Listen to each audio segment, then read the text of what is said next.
substance. I have no personal experience with systemic racism, obviously. I'm as privileged as they get. I'm a white male. One of the largest privileges for somebody of my skin color that exists today is the privilege to remain silent. The problem is that silence enables racism.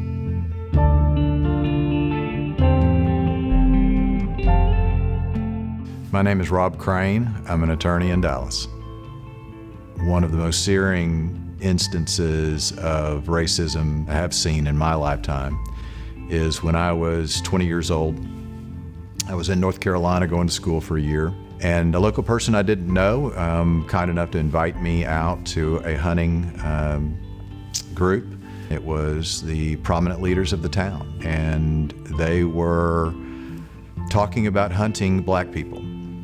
And it was clearly something that was shocking to me.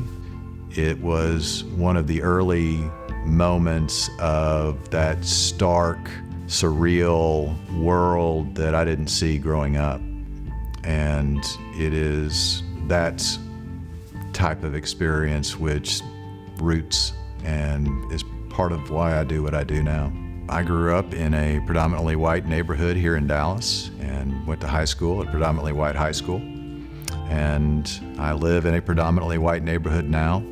I did not have the experiences growing up that I hope my children have in diversity and inclusion, and that is my work to be done. But my parents' work was through their example and through their words.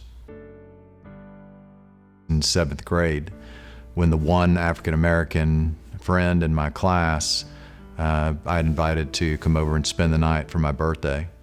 And my grandmother, who did not venture out of her house often, ventured down to my parents' house and tried to convince me that I should not have Kevin spend the night.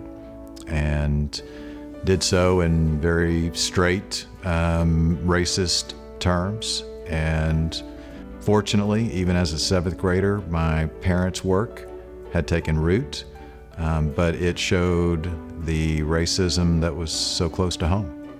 Did Kevin sleep over? Kevin slept over. My father, the most Christ-like man I know, his work with us was verbalizing to us that we treat everybody the same because we are all made in the image of Christ.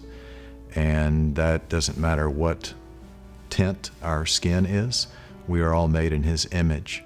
My parents' work was through their example and through their words.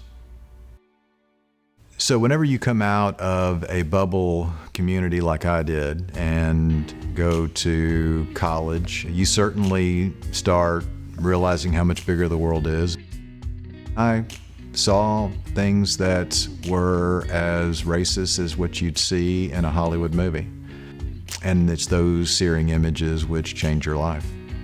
What I do now is I work with my friends, my Black American friends, in race relations on projects called Together We Dine and Together We Lunch, which bring people together over a box meal and discuss race. If we all listen enough to each other, most times we're going to learn that what unites us is greater than what divides us.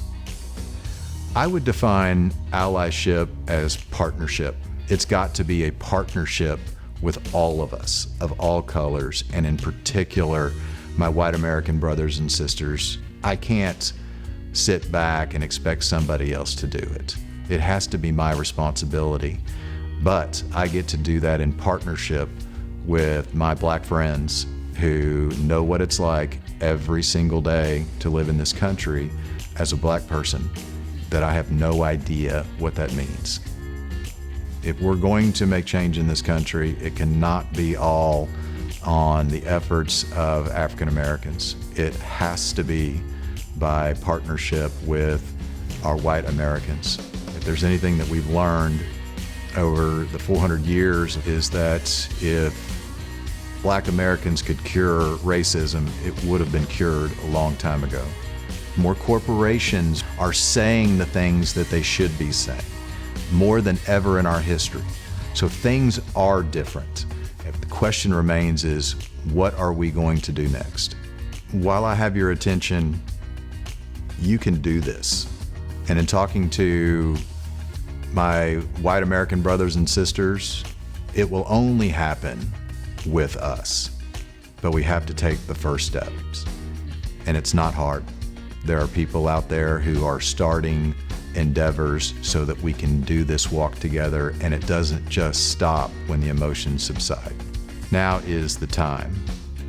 Now is a moment we can all change the future with. Now is something we should not let go. So what are you going to do now?